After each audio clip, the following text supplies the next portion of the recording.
We're celebrating with Thor, incredible history, discography, and after Alliance in 2021, here comes Ride of the Iron Horse.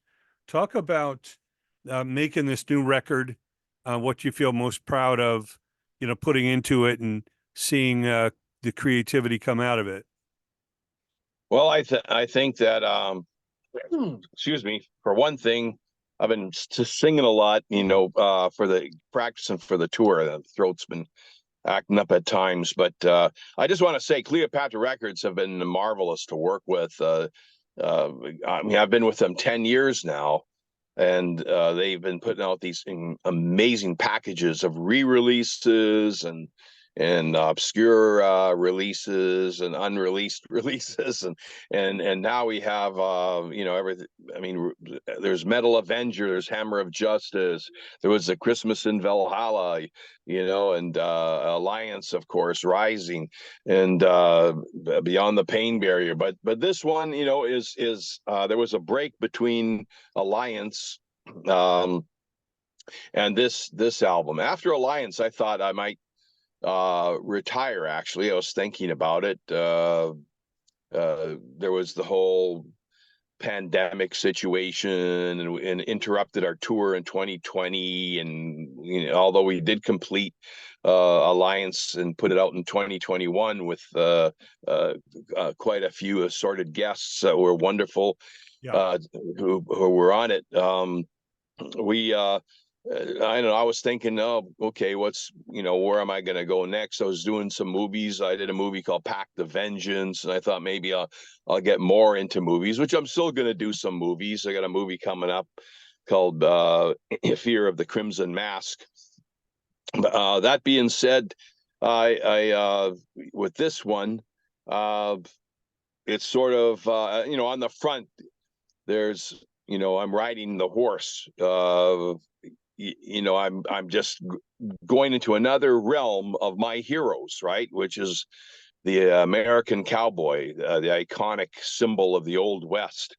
And whether I wear a helmet with Viking horns or a cowboy hat or what have you, John Michael Thor is like a Bowie character, a David Bowie, where he could be Ziggy Stardust one moment, and he can be the Thin White Duke another moment, Yeah. another You can album, right? evolve, you can morph, you can, Yeah. yeah.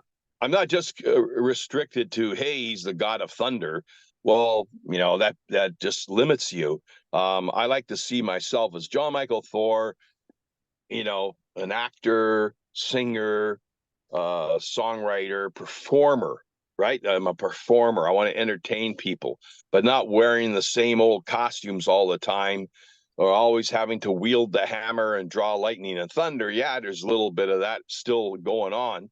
But there's also, I can get into other wardrobe and costumes and imagery, and same with my music. I can get into other other dimensions of my music, and not just stick to one sort of style of music. I mean, I have influences, right? I mean, Led Zeppelin were into blues before they became what is considered a heavy metal band. And there's elements of maybe some blues on the new album, but there's definitely heavy metal. But maybe there's a little bit of rap in there.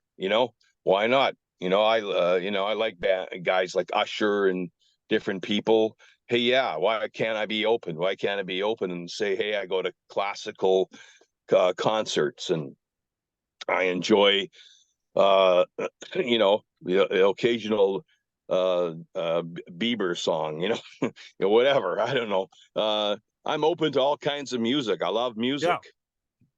Well, no doubt about it. I mean, like I say, when I saw, Queen and Thin Lizzy at the Pacific Coliseum on the, Day at the Races tour in 77, there was that fantasy element. You thought Freddie Mercury reminded me of like a mythological creature, like Pan or someone. Like his lower half of his body seemed like it was like a horse, or that goat or something like Pan, and then he had these human qualities, and it's just you know there can be the fantasy that you could have a range of music. It go from Tie Your Mother Down to We Are the Champions. It could really have all the elements, and I Absolutely.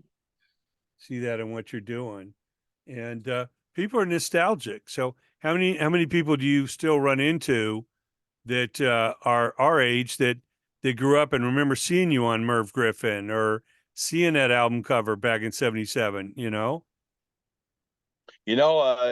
Quite a few people who are still alive, uh, they remember it very clearly, and I a lot of quite a few young people. I thank Cleopatra for that, is because they've just re-released the Thor Keep the Dogs Away Purple Haze edition, and they do those kind of things. They re-release products like only the strong splatter vinyl edition.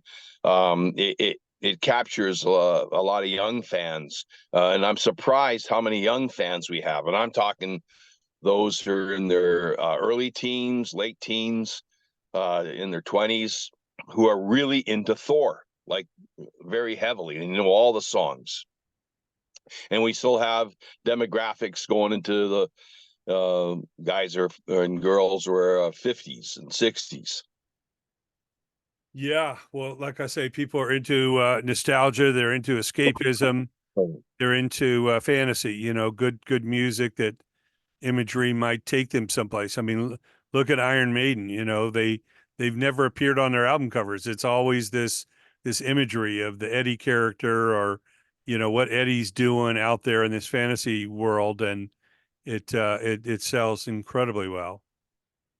Absolutely. And they're amazing, and the imagery is very important. Like if you see the image and the concept that goes with the music, then it all makes sense of what you're doing, and people understand it. It's amazing. You can be very abstract, but many of the fans, we have the Thor core, they know exactly what I'm doing.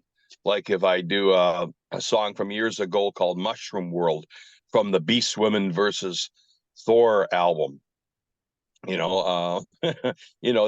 was a wild album, and but they understood it. People understood it. Then in the very early times when I first started the muscle rock thing, many people were scratching their head like, "Oh, what is this?" Because they were used to Flower Power and uh, you know more like the hippie era type bands, or you know, I was just too different in I would say the early '70s. But since then, there's been Arnold Schwarzenegger movies, and Manowar has been around. I mean, like the whole muscle thing and the superhero thing. Look at all the superhero movies since then.